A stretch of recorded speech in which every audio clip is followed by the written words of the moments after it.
A paz do Senhor, irmãos. Vamos estudar hoje na matéria Escatologia a respeito dos mortos, um assunto que faz parte dessa doutrina Escatologia. Onde estão os mortos? Uma pergunta que exige uma resposta que já preocupava as crenças religiosas antigas. Por exemplo, os gregos antigos diziam que os mortos iam para as ilhas das bem-aventuranças. Nessa época, já acreditava que os que praticavam aquilo que é reto ia para os campos elíseos. Era um tipo de paraíso.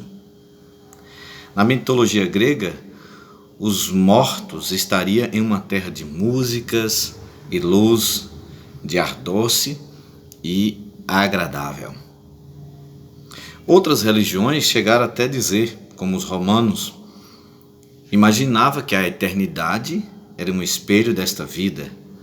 Os muçulmanos pensavam que a morte traz recompensas e punições. Até hoje eles pensam assim. Os hindus e os budistas já diziam que as almas daqueles que morreram voltam a este mundo vezes seguidas para alcançar a bem-aventurança eterna. Ele supõe, por exemplo, a transmigração das almas. Como? Ela reencarna aqui ou no corpo de um animal ou no corpo de uma pessoa para poder praticar alguma obra boa e conseguir, sim, purificação da sua alma e uma morada eterna. É destas doutrinas que surgiu o Espiritismo, a doutrina da reencarnação.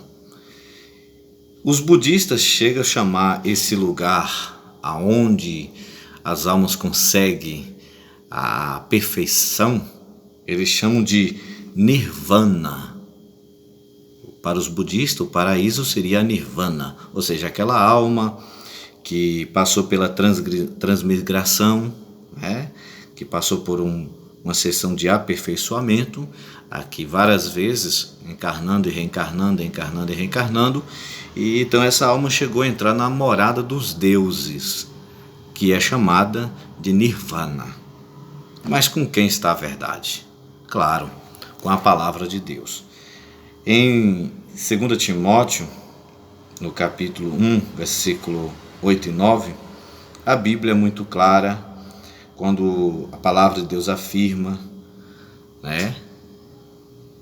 que há várias razões por que Jesus veio esse mundo. Uma delas foi para mostrar que podemos ter uma vida abundante, e não apenas isso, mas também que podemos ter uma vida eterna, uma morada eterna verdadeira. Paulo diz assim, 2 Timóteo 1, 8 e 9. Segundo o poder de Deus, que nos salvou e nos chamou para uma santa vocação, não segundo as nossas obras, mas conforme a sua própria determinação e graça, que nos foi dada em Cristo Jesus, antes dos tempos eternos. Então, Jesus ele veio aqui para nos salvar e nos conceder uma morada eterna. Então, onde estão os mortos? Segundo a Bíblia Sagrada, antes da ressurreição de Cristo, os mortos eram enviados para um lugar chamado Seol, no grego antigo, que equivale a Hades no Novo Testamento. Seol no Antigo Testamento é o hebraico, e Hades no Novo Testamento, que é o mesmo lugar. Refere-se ao lugar dos mortos. Essa palavra ela é designada ao lugar para onde, nos tempos do Antigo Testamento, iam os mortos, os justos e injustos. Mas o que ocorreu com o Hades, ou Seol, no Antigo Testamento? Ocorreu que depois da ressurreição de Cristo, essa parte dos justos foi levada para o paraíso. A parte dos ímpios, elas permaneceram no mesmo lugar. No Novo Testamento há 3 palavras no grego que são traduzidas da palavra inferno para o português. Em Lucas 16, 22 e 23, nós encontramos a palavra grega Hades, quando Jesus trata ali do rico e Lázaro, né? Lázaro foi para o Hades e o rico também. Só que lá tinha dois compartimentos. O rico foi para o lugar de tormento e Lázaro para o lugar de descanso, que a Bíblia chama de seio de Abraão, esse lugar de descanso. Em Mateus 23, 33, essa palavra inferno é traduzida do grego geena, enquanto que 2 Pedro 2,4, essa palavra inferno é traduzida do grego tártaro, né? E que o significado original dessas 3 palavras é a mesma. É o lugar ocupado pelos espíritos dos mortos. Depois da ressurreição de Cristo, aquela parte, seio de Abraão, foi levada ao terceiro céu. Porque a Bíblia diz em Mateus 16, versículo 18, Jesus disse que nem as portas do inferno prevaleceria contra a igreja dele. Então aqueles que morreram em Cristo, que foi para o seio de Abraão, eles foram levados para o terceiro céu. Tanto os fiéis do Antigo Testamento, que estavam ali no seio de Abraão, também foi levado para o terceiro céu. Lá em Lucas 23, 43, nós encontramos que um dos malfeitores se arrepende e crê em Jesus. E Jesus diz para ele que naquele mesmo dia estaria com ele no paraíso. O apóstolo Paulo diz em Efésios 4, 8 e 9, diz que quando Cristo subiu às alturas, ele levou cativo o cativeiro e concedeu os dons aos homens. Ora, o que quer dizer subiu, senão que também havia descido às regiões mais inferiores da terra. Então, essas regiões mais inferiores da terra, onde estava o Hades, o inferno, o lugar de tormento, e o seio de Abraão. Com a morte e ressurreição de Cristo, Jesus desceu a essas partes, anunciou a sua vitória e levou consigo os que estavam no seio de Abraão para o terceiro céu, que hoje estão com Cristo. Hoje eles estão com Cristo na presença do Senhor. Aí vem aquela questão. A Bíblia diz que na ressurreição de Cristo, houve vários santos que apareceram em Jerusalém. Houve vários santos que apareceram em Jerusalém. Isso se deu em cumprimento, não é? De Levítico 23, versículo 9 ao 11, que fala a respeito da festa da colheita, da festa das primícias, as primícias. Então, aqueles primeiros que foram ressuscitados, que apareceram em Jerusalém, faz parte desse simbolismo da festa das primícias. Né? Lá em 1 Coríntios 15, 20 e 23, o apóstolo Paulo, ele deixa bem clara essa ordem. Cristo, as primícias, depois os que são de Cristo. Então houve um molho, um feixe, essa palavra primícia, molho, feixe, que Jesus ressuscitou junto com ele. Jesus ressuscitou junto com ele, e isso está em Mateus 27, 52 e 53. Não é? Isso mostrando que a primeira colheita dos ressuscitados em Cristo já foi feito logo após a ressurreição de Cristo e levado ao terceiro céu, que o apóstolo Paulo, ele conta uma experiência que ele teve lá em 2 Coríntios, capítulo 12, versículo 1 ao 4, falando de um homem que foi levado ao paraíso, ao terceiro céu. Então é nesse lugar, na presença de Cristo, não é, que estão as almas dos salvos que estavam no seio de Abraão.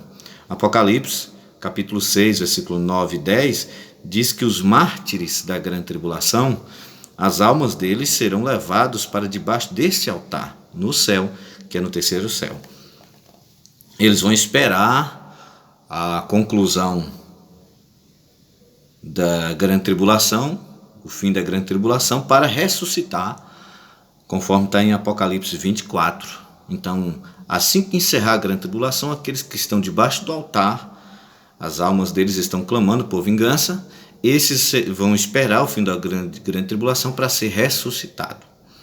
E aí ingressar no milênio com Cristo. Isso tudo é obra de Cristo. É obra de Cristo.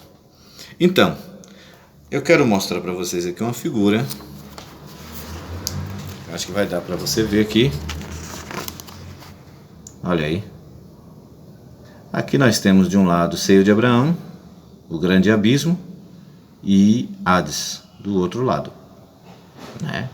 O lugar dos ímpios. O lugar dos ímpios é um lugar de tormento, permanece no mesmo lugar. O grande abismo ainda permanece no mesmo lugar, ainda não foi lançado ninguém lá ainda. E o seio de Abraão foi levado para o terceiro céu. Lá no terceiro céu é onde estão aqueles que estão com Cristo.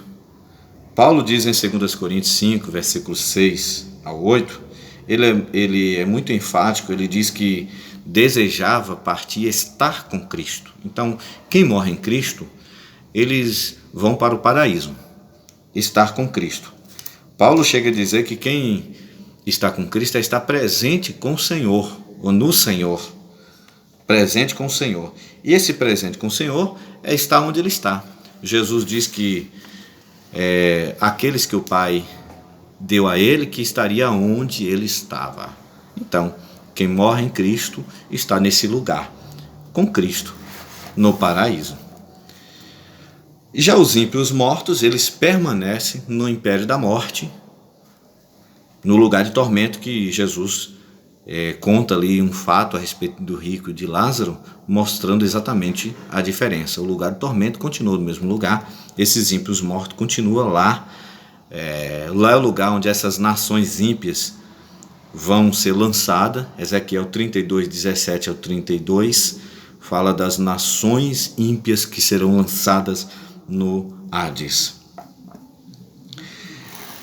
A Bíblia então diz que o lugar dos justos não é um lugar de sono, como diz os adventistas do sétimo dia. Tanto os justos quanto os ímpios, para os adventistas do sétimo dia, estão na sepultura, num sono profundo.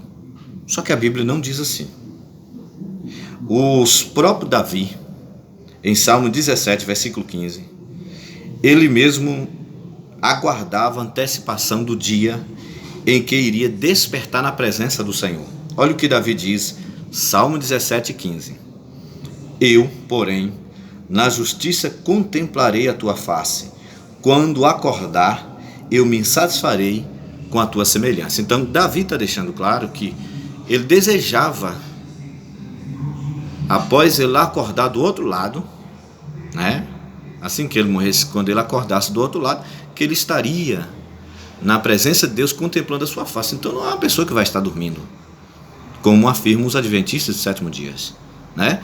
E também os mortos ímpios que estão no Hades, no lugar de tormento, eles não vão estar lá dormindo no fogo, porque o rico estava lá era gemendo, querendo um alívio para sua língua, e não obteve nem misericórdia, né? Então os justos, eles vão estar com Deus, como diz Eclesiastes 12, 7, né? E o pó volta ao pó, e o espírito volta a Deus que o deu. Paulo diz em Filipenses 1, 23 que ele desejava partir e estar com Cristo, que é muito melhor, não é? E os justos vão estar no paraíso. Essa palavra paraíso é uma palavra persa, que significa jardim cercado de muro. Lá em Apocalipse 2,7 diz que aquele que vencer, Cristo vai lhe dar o privilégio de comer da árvore da vida que está no meio do paraíso. Apocalipse 22, 1 e 2 também fala dessa árvore da vida que está no meio do paraíso de Deus. Os justos estão vivos e conscientes lá nesse paraíso, né? Eles estão vivos e estão conscientes lá. Mateus 22, 32, Jesus declarou aos saduceus que Deus é Deus dos vivos. E quando ele faz essa declaração, ele faz uma referência dirigida à fala que Deus teve com Moisés na ocasião da sarça ardente. Deus disse para Moisés: eu sou o Deus de Abraão, o Deus de Isaac e o Deus de Jacó. E Jesus interpretou essa declaração como significando que Deus estava dizendo o seguinte: Abraão, Isaac e Jacó morreram há muito tempo, porém eles continuam vivos. Eles não estão dormindo, estático, parado numa cama, esperando um dia ser acordado. Nada disso.